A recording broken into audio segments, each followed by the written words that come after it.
Bonjour et bienvenue sur la vidéo concernant la synthèse d'une nanoparticule fabriquée ici sur Lyon. Cette nanoparticule silica à base de gadolinium a été fabriquée pour la première fois dans le laboratoire ILM que l'on a visité début janvier. La production se déroule en environ 3 semaines et en 5 étapes. Tout d'abord, la création des cœurs d'oxyde de gadolinium. Ensuite, il s'agit de faire une couche de polysiloxane autour de ces cœurs. Puis vient l'ajout du chélaton. La purification et fragmentation du cœur. Et enfin, la lyophilisation du tout. La première partie dure un jour et se déroule dans un premier réacteur chauffé à 140 degrés. On met tout d'abord du chlorure de gadolinium, qui est une poudre ionique, un peu comme le sel. Sauf qu'à la place du sodium, il y a des ions de gadolinium Gd3+. On ajoute par la suite du diéthylène glycol nommé DEG, qui est une solution visqueuse semblable à de l'huile. Le DEG empêche les particules de se rencontrer, de s'agréger et donc de former un précipité. Une fois le chlorure de gadolinium dissous dans le DEG, on rajoute de la soude pour avoir nos cœurs de gadolinium. Ces cœurs ont pour formule brute Gd2O3, d'où le nom cœur d'oxyde de gadolinium, et mesurent environ 3,5 nanomètres. On transvase ensuite le tout dans un deuxième réacteur chauffé à 40 degrés pour la deuxième étape. Des pompes péristaltiques permettent des ajouts de très faibles quantités dans le temps. C'est donc avec des petits ajouts que vient se former une couche de polysiloxane autour des cœurs précédemment créés. Des amines de formule NH2 sont liées à cette couche et relieront par la suite les DOTA à la partie centrale dont nous venons de voir la formation. On arrête de chauffer pour entamer la troisième séquence de ce processus.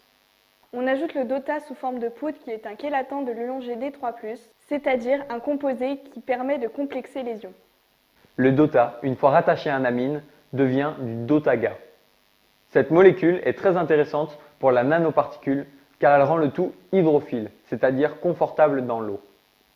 Cela est idéal dans le cadre de la médecine pour pouvoir l'injecter par exemple.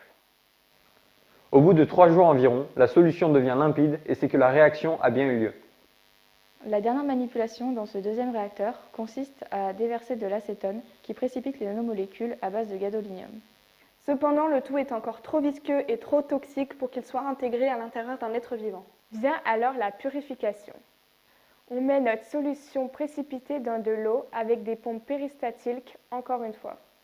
C'est alors que les cœurs se défont et les ions Gd sont complexés à l'intérieur du DOTAGA. Les particules se fragmentent et atteignent alors une taille de 3,5 nanomètres.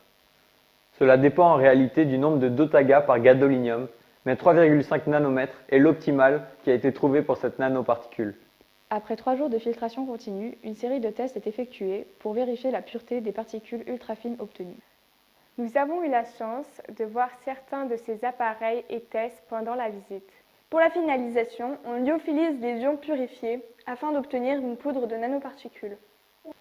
La lyophilisation est le retrait de l'eau par sublimation et n'est possible que dans des conditions de température et pression bien particulières. Les nanoparticules silica à base de gadolinium sont intéressantes car le gadolinium est un agent de contraste qui intervient lors de traitements par résonance magnétique. Leur taille inférieure à 5 nanomètres permet l'évacuation par les reins sans problème et aussi l'accumulation dans la tumeur.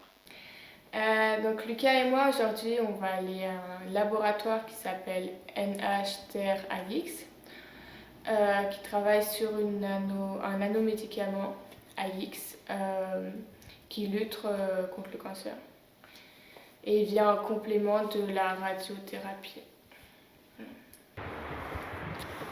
Ok, donc en allant au laboratoire, on espérait avoir plus de réponses de la part de professionnels qui sont qualifiés dans les nanotechnologies.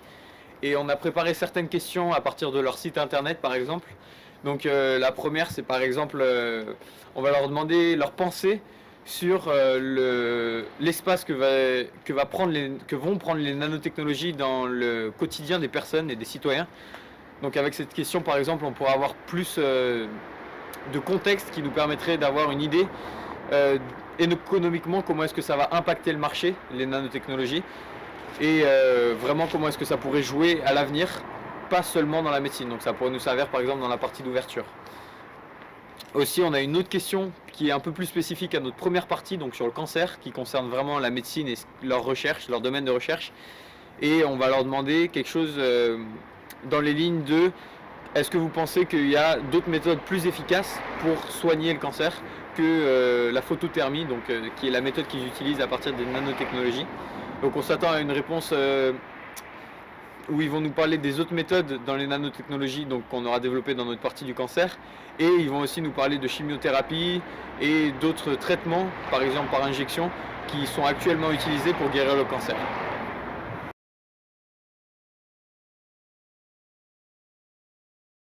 Merci d'avoir regardé ce contenu bien spécifique jusqu'au bout. Et à très vite pour la suite de notre TPE.